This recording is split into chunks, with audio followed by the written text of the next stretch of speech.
ଗପ ଅମୃତରେ ବିକ୍ରମ ବେତାଳ ଗପ ବର ନିର୍ବାଚନ। ବହୁତ ଦିନ ତଳର କଥା। କୁନ୍ତଳ ରାଜ୍ୟରେ ରାଜୁତି କରୁଥିଲେ ରାଜା ପ୍ରତାପ। ତାଙ୍କର ପୁତ୍ର ସନ୍ତାନ ନଥିଲେ। ସେ ଥିଲେ ଜଣେ ପ୍ରଜାବତ୍ସଳ ରାଜା। ପ୍ରଜାମାନେ ରାଜାଙ୍କୁ ଈଶ୍ୱରଙ୍କର ଅବତାର ଭାବେ ଗ୍ରହଣ କରୁଥିଲେ। ତାଙ୍କର ପ୍ରଜାମାନେ ତାଙ୍କୁ ଭାରି ଭଲ ପାଉଥିଲେ।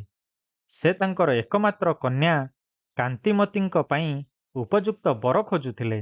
ସେ ଚାହୁଁଥିଲେ କନ୍ୟାର ବିବାହ ସମ୍ପାଦନ କରି ବାନପ୍ରସ୍ଥ ଉଦ୍ଦେଶ୍ୟରେ ଚାଲିଯିବେ। ଦିନେ କାନ୍ତିମତୀ ନଗର ବାହାରେ ଥିବା ମନ୍ଦିରକୁ ବୁଲିବାକୁ ଯାଇଥିଲେ। ସେଠାରେ ସେ କୁମାରୀ ସଖୀମାନଙ୍କ ସହିତ ପୂଜାର୍ଚ୍ଚନା କରୁଥିଲେ। ହଠାତ୍ ଗୋଟିଏ ବାଘ ନିକଟସ୍ଥ ଜଙ୍ଗଲରୁ ବାହାରି ଆସିଲା। ଏହା ଦେଖି ରାଜକୁମାରୀ କାନ୍ତିମତୀ ଭୟରେ ନିର୍ବାକ ହୋଇଗଲେ। ବାଘଟି ତାଙ୍କ ଉପରକୁ ପଞ୍ଝା ମାରିବାକୁ ଉଦ୍ୟତ ହେବା ସମୟରେ ସେଠାରେ ଥିବା ଜଣେ ଯୁବକ ନିଜର ତରବାରୀ ବାହାର କରି ବାଘ ସହ ଲଢ଼ିଲେ ଏବଂ ବାଘଟିକୁ ମାରିଦେଲେ। ଏହି ଘଟଣା ବିଷୟରେ ଶୁଣି ରାଜା ତାଙ୍କୁ ଡକାଇ ପଠାଇଲେ। ସେ କହିଲେ, ମୋର ଝିଅର ଜୀବନ ବଞ୍ଚାଇଥିବାରୁ ମୁଁ ତୁମ ନିକଟରେ କୃତଜ୍ଞ। ତୁମେ ସେତେବେଳେ ମନ୍ଦିରରେ କ'ଣ କରୁଥିଲ? ଏ କଥା ଶୁଣି ଯୁବକ ଜଣକ ଉତ୍ତର ଦେଲେ, ମହାରାଜ, ମୁଁ ମରାଳ ରାଜ୍ୟରୁ ଆସିଛି। ମୋର ପିତା ମାର୍କଣ୍ଡ ମୋର କାକାଙ୍କ ଦ୍ୱାରା ଏକ ବିଦ୍ରୋହ କାରଣରୁ ସିଂହାସନ ହରାଇଲେ। ସେ ଏବେ ବନ୍ଦୀ ଭାବରେ କାଳ କାଟୁଛନ୍ତି। ମୁଁ କୌଣସି ମତେ ରକ୍ଷା ପାଇ ବିଭିନ୍ନ ଦେଶ ଅତିକ୍ରମ କରି ଆପଣଙ୍କ ରାଜ୍ୟରେ ପହଞ୍ଚିଛି। ରାଜା ତାଙ୍କ ଝିଅର ପ୍ରାଣ ରକ୍ଷା କରିଥିବା ସୌମିତ୍ରୀଙ୍କୁ ସମ୍ମାନିତ କରିବାକୁ ଚାହୁଁଥିଲେ। ସେ ହୃଦୟଙ୍ଗମ କଲେ ଯେ ସୌମିତ୍ରୀ ବି ଜଣେ ରାଜପୁତ୍ର ଓ ବନ୍ଧୁ ମାର୍କଣ୍ଡଙ୍କର ପୁତ୍ର। ତାଙ୍କ ଆନନ୍ଦର ସୀମା ରହିଲା ନାହିଁ। ତାହା ସହିତ ସେ ଭାବିଲେ ଯେ ସୌମିତ୍ରୀ ଦେଖିବାକୁ ସୁନ୍ଦର ଏବଂ ଉଚ୍ଚ ବଂଶଜ। ମୁଁ ଯଦି ତାଙ୍କୁ ପୁନର୍ବାର ରାଜ୍ୟ ଅଧିକାର କରିବା ପାଇଁ ସହାୟତା କରିବି, ତାଙ୍କୁ ମୋର ଜ୍ୱାଇଁ କରିପାରିବି। ତୁମର ପିତା ମାର୍କଣ୍ଡ ହେଉଛନ୍ତି ମୋର ବନ୍ଧୁ। ମୁଁ ମୋର ସେନାବାହିନୀ ପଠାଇ ତୁମର ଶତ୍ରୁମାନଙ୍କୁ ପରାସ୍ତ କରିବି ଏବଂ ପୁନର୍ବାର ତୁମର ରାଜ୍ୟ ଅଧିକାରକୁ ଆଣିବି। ଏ କଥା ଶୁଣି ସୌମିତ୍ରୀ ଉତ୍ତର ଦେଲେ, ମହାରାଜ, ଯଦିଓ ମୁଁ ମୋର ରାଜ୍ୟ ଶତ୍ରୁମାନଙ୍କ ହାତରେ ହରାଇଛି, ମୋର ସ୍ୱାଭିମାନ ହରାଇ ନାହିଁ।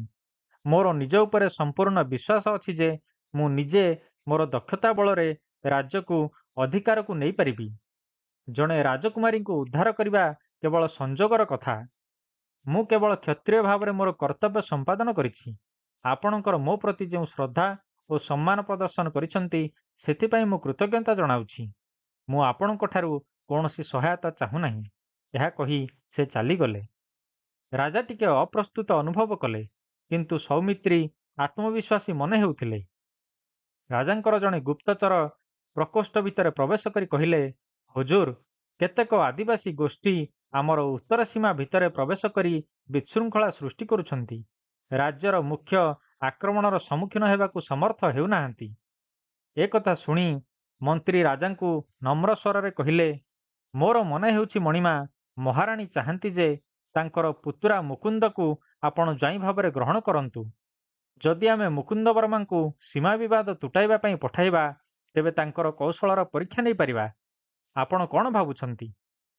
ଏ କଥା ଶୁଣି ରାଜା ଉତ୍ତର ଦେଲେ, କାନ୍ତିମତୀଙ୍କର ମତ ମୁକୁନ୍ଦ ବର୍ମାଙ୍କ ପ୍ରତି ଅନୁକୂଳ ନୁହେଁ, କିନ୍ତୁ ତାଙ୍କୁ ଏହି ଦାୟିତ୍ୱ ଦେବାରେ କିଛି କ୍ଷତି ନାହିଁ। ଆପଣ ଯାହା କହିଲେ ତାହା ହିଁ କରାଯାଉ। ମୁକୁନ୍ଦ ବର୍ମା ଉତ୍ତର ସୀମା ଆଡ଼େ ଅଗ୍ରସର ହେଲେ। ସେଠାରେ ସେ କୌଶଳର ସହିତ ସେହି ଆଦିବାସୀମାନଙ୍କୁ ପରସ୍ପର ଭିତରେ କଳିକରତାଳ କରିବା ପାଇଁ ଉତ୍ସାହିତ କଲେ। ସେ ତାଙ୍କ ଭିତରୁ କିଛି ବ୍ୟକ୍ତିଙ୍କୁ ପ୍ରଲୋଭିତ କରି ନିଜର ପକ୍ଷଭୁକ୍ତ କଲେ ଏବଂ ଯେଉଁମାନେ ପ୍ରତିବାଦ କଲେ ସେମାନଙ୍କୁ ଦୃଢ଼ ହସ୍ତରେ ଦମନ କଲେ।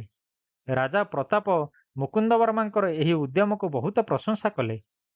ଦିନେ ରାଜା ପ୍ରତାପ ଏକୁଟିଆ ଥିଲାବେଳେ ମନ୍ତ୍ରୀ ମାଧବ ଶର୍ମା କହିଲେ, ମହାମନ୍ତ୍ରୀ, ଯେତେବେଳେ ଆପଣଙ୍କ ପାଖରେ ମୁକୁନ୍ଦ ବର୍ମାଙ୍କ ପରି ସୁପାତ୍ର ଅଛନ୍ତି, ଆପଣ ରାଜକୁମାରୀଙ୍କ ପାଇଁ ଅନ୍ୟ ପାତ୍ର ଖୋଜିବା କ'ଣ ଦରକାର? ରାଜା ଉତ୍ତର ଦେଲେ, ମୁକୁନ୍ଦ ବର୍ମା ଜଣେ ଦକ୍ଷ ବ୍ୟକ୍ତି। ସେ ଭାରି ବୁଦ୍ଧିମାନ ମଧ୍ୟ। ଏ କଥା ପ୍ରତି ଧ୍ୟାନ ଦେବାକୁ ହେବ। ମନ୍ତ୍ରୀ ଏହି ମନ୍ତବ୍ୟର ଅର୍ଥ ବୁଝିପାରିଲେ ନାହିଁ। ଏହିପରି ଭାବରେ କିଛି ଦିନ ବିତିଗଲା। ଦିନେ ରାଜା ପ୍ରତାପ ପାରିଷଦରେ ଥିବା ସମୟରେ ସୈନ୍ୟମାନେ ମାନବେନ୍ଦ୍ର ନାମକ ଜଣେ ଯୁବକକୁ ବନ୍ଦୀ କରି ତାଙ୍କ ସମ୍ମୁଖକୁ ଆଣି କହିଲେ, ମଣିମା, ଆମେ ଏହି ବ୍ୟକ୍ତିଙ୍କୁ ମଣିହରା ରାଜ୍ୟର ମୁଖିଆଙ୍କ ଆଦେଶ ଅବମାନନା ଅଭିଯୋଗରେ ବନ୍ଦୀ କରିଛୁ। ଏହି ପତ୍ରରେ ସବିଶେଷ ବିବରଣୀ ଲେଖା ଅଛି। ଏହା କହି ମଣିହରା ରାଜ୍ୟର ମୁଖ୍ୟଙ୍କଠାରୁ ପାଇଥିବା ପତ୍ରଟି ରାଜାଙ୍କୁ ପ୍ରଦାନ କଲେ। ଏହି ପତ୍ର ପଢ଼ି ରାଜା କ୍ରୋଧିତ ହୋଇ କହିଲେ, ତୁମେ ଜାଣ ନାହିଁ ରାଜାଙ୍କ ବିରୋଧରେ ବିଦ୍ରୋହ କରୁଥିବା ବ୍ୟକ୍ତିଙ୍କୁ ମୃତ୍ୟୁଦଣ୍ଡରେ ଦଣ୍ଡିତ କରାଯାଏ? ମାନବେନ୍ଦ୍ର ନମ୍ରତାର ସହିତ ଉତ୍ତର ଦେଲେ, ଆମ ପରିବାରରେ କେହି ବିଦ୍ରୋହୀ ନଥିଲେ। ମୋର ପିତା ଗମ୍ଭୀର ବିଦେହ ରାଜାଙ୍କ ସହିତ ଯୁଦ୍ଧ ସମୟରେ ଆପଣଙ୍କର ପ୍ରାଣ ରକ୍ଷା କରି ଜୀବନ ହରାଇଥିଲେ।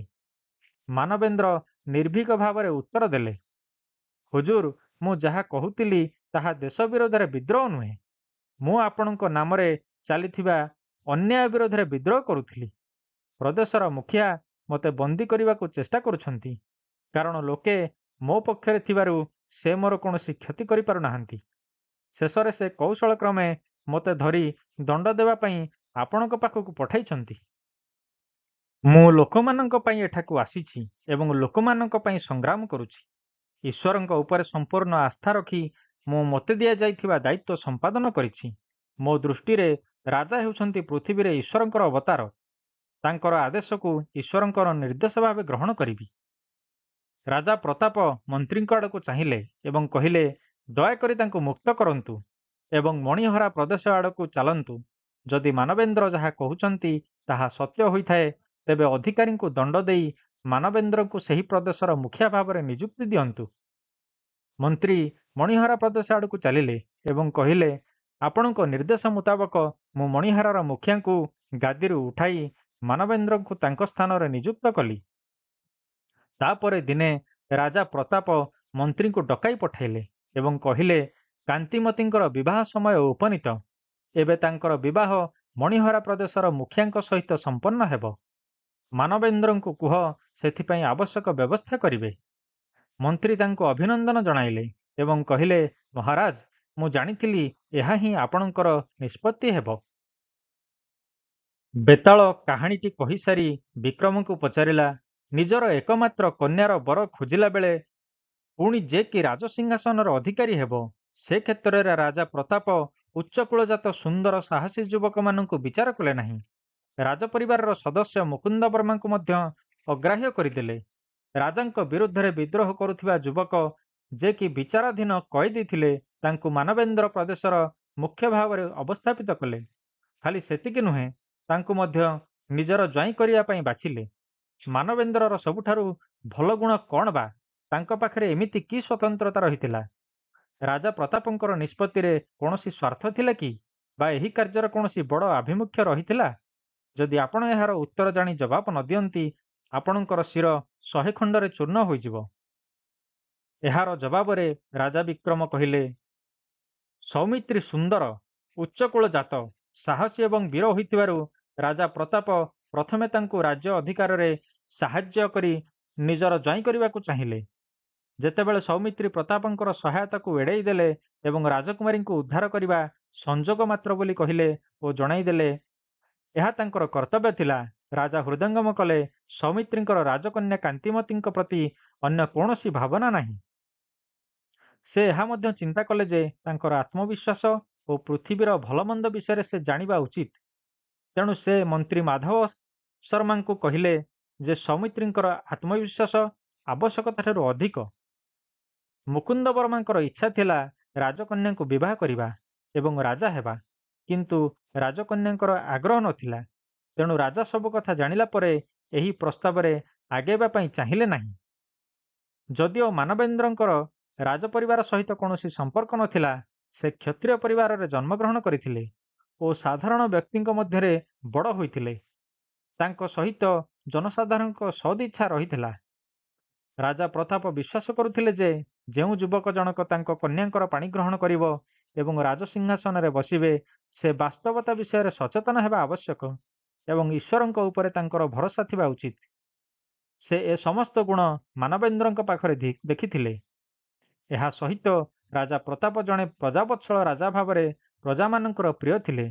ତେଣୁ ସେ ଚାହୁଁଥିଲେ ତାଙ୍କର ଉତ୍ତରାଧିକାରୀଙ୍କ କାରଣରୁ ପ୍ରଜାମାନେ ଭବିଷ୍ୟତରେ ସମସ୍ୟାର ସମ୍ମୁଖୀନ ନ ହୁଅନ୍ତୁ। ଏହା ହିଁ ଥିଲା ତାଙ୍କର ଆଭିମୁଖ୍ୟ। ରାଜା ବିକ୍ରମଙ୍କର ନୀରବତା ଭଙ୍ଗ ହେବା ମାତ୍ରେ ଶବସ୍ଥିତ ବେତାଳ ଅଦୃଶ୍ୟ ହୋଇଗଲା ଏବଂ ବୃକ୍ଷରେ ଚଢ଼ି ପୁନର୍ବାର ଓଲଟା ଝୁଲି ପଡ଼ିଲା।